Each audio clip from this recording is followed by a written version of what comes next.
Hi అండి. కొత్తిమీర గురించి కొన్ని విషయాలు చెప్పుకుందాము ఈరోజు. కొత్తిమీర ఆరోగ్యానికి చాలా మంచిది. ఇది ఏ రూపంలోనైనా తీసుకోవచ్చు. కొత్తిమీర పకోడీ వేసుకోవచ్చు. శనగపిండి, బియ్యం పిండి కలిపి ఉల్లిపాయ ముక్కలు, కొత్తిమీర తరుగు వేసుకొని మెత్తటి పకోడీ చేసుకోవచ్చు. చాలా టేస్టీగా ఉంటుంది. అలాగే కొత్తిమీర పచ్చడి చేసుకోవచ్చు. కొత్తిమీర కొబ్బరికాయ పౌడర్ వేసుకొని కొబ్బరి పౌడర్ చేసుకోవచ్చు. నిన్న మొన్న మా వీడియోలో చూపించాను. కొత్తిమీర కొబ్బరి పౌడర్ చేసుకోవచ్చు. కొత్తిమీర పచ్చడి చేసుకోవచ్చు. కొత్తిమీర పికిల్ కూడా చేసుకోవచ్చండి. అలాగే కొత్తిమీర, వంకాయ, అల్లము, కొత్తిమీర, పచ్చిమిర్చి మిక్సీ చేసుకొని వంకాయ కర్రీకి పెట్టుకోవచ్చు. చిక్కుడుకాయ కర్రీ కూడా చేసుకోవచ్చు. చారులో వేసుకోవచ్చు. తాలింపు మజ్జిగలో వేసుకోవచ్చు.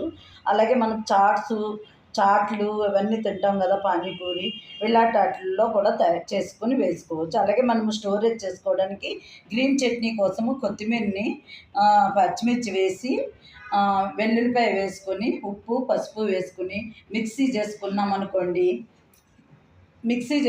అనుకోండి, దాన్ని కొంచెం ఆయిల్ మరిగించి ఆ ఆయిల్లో ఈ పేస్ట్ని వేసుకొని వేపేసుకొని బాగాను స్టోరేజ్ చేసుకుని ఉంచాను. 6 months వరకు మనకి ఏ ఎట్లలో కావాలంటే వాటిలో ఒక్కొక్క స్పూన్ వేసుకోవచ్చు. ఇది మీలో ఎవరికైనా నచ్చితే లైక్ చేయండి, సబ్స్క్రైబ్ చేయండి. Thank you.